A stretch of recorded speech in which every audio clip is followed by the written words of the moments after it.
Auzubillahiminash-shaytanir-rajim. Bismillahir-rahmanir-rahim. Ladies and gentlemen, I am the Deputy Chief Air Operations. On behalf of the Chief of the Air Staff and the whole Pakistan Air Force, I would like to avail this opportunity to first of all thank Allah, the Almighty, and dedicate this historic face-off to the Pakistani nation for their trust and faith in the armed forces. Very special thanks to the military leadership for their foresight and all-out support by the Chief of the Army Staff, and especially to the Chief of the Air Staff for his guidance, strategic vision, and the direction that he gave to the Air Force to create history like this. He really led from the front.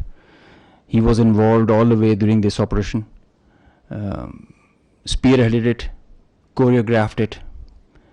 We call it the new art of war. This BVR fight of a couple of dozens up to 70 from their side, about 40, crossing 100, is the first ever in the history of aviation. It is going to be taught as a textbook case and a study and a reference material in the aerial combat history. I will distill some tactical details for you because they impact on the larger strategy, and run through very quickly so as to bring you all up to speed on what happened and how did it happen. This is the Indian side, this is the Pakistani side. We had some caps in the north, center, south, and AEW just to support it. And the IF fighters started an initial build-up that was picked up from the north and the center across IB at 0010 hours. And by that time, PAF had initiated its response within 2 minutes. By 0012, our response was activated. The IF started to get their fighters get airborne in large numbers. By the time it has come to 12:30, we were pretty sure that this is going to be the day and the time to knock some sense into these guys once again. So we commenced our multi-domain operations, the pride and joy and the new concept of war that we have. This is the picture that's getting jumbled up. We have huge number of IF fighters that are stacked up in azimuth and in vertical all across, and the PF DCA response is in position.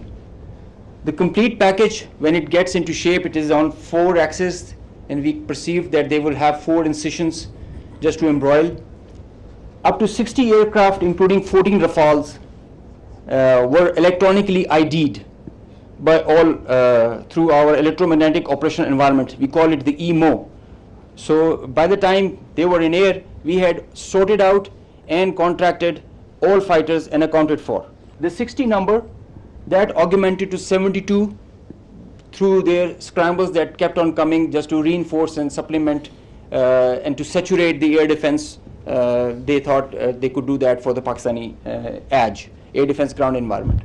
The complete DCA package response by Pakistani side was also there.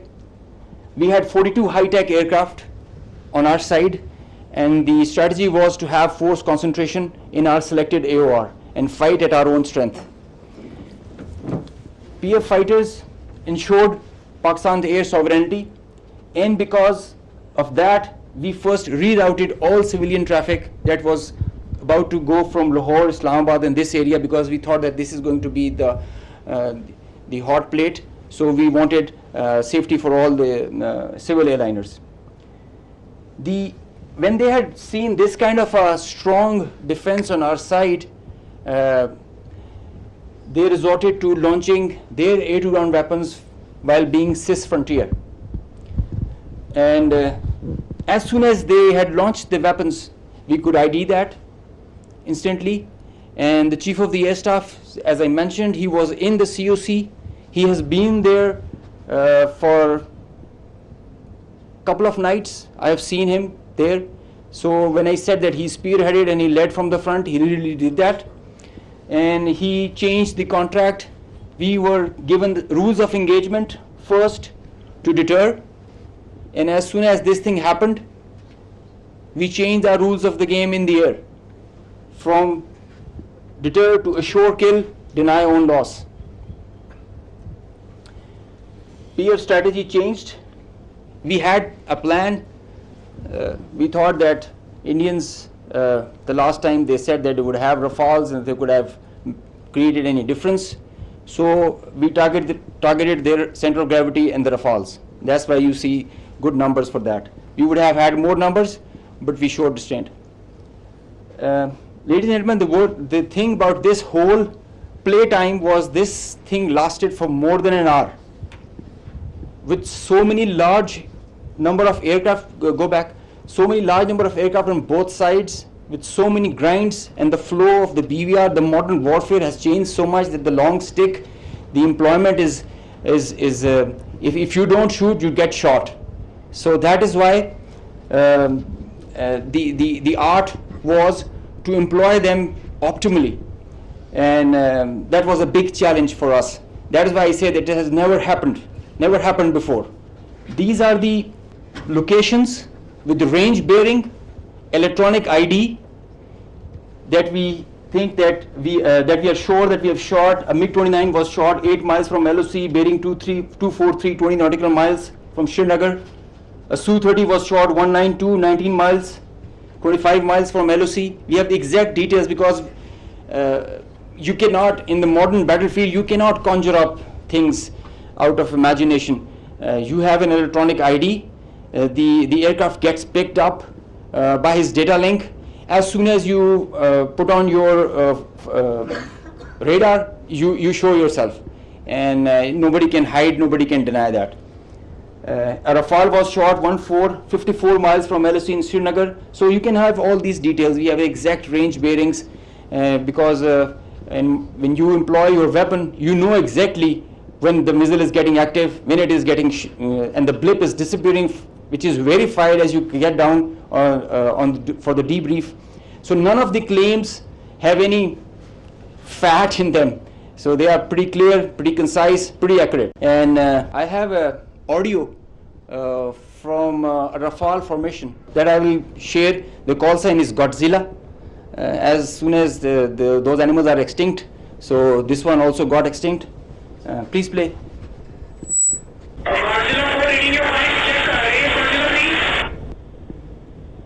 So he's asking whereabouts of his formation member.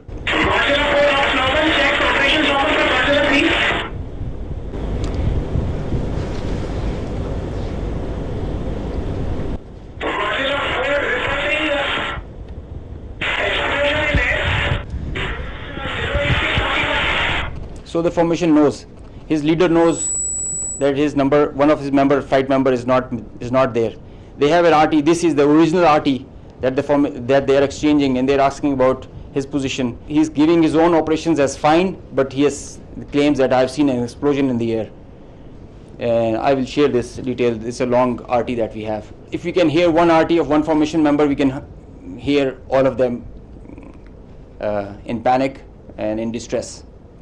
So the idea was to just to prize you guys and to share with you how complicated this was.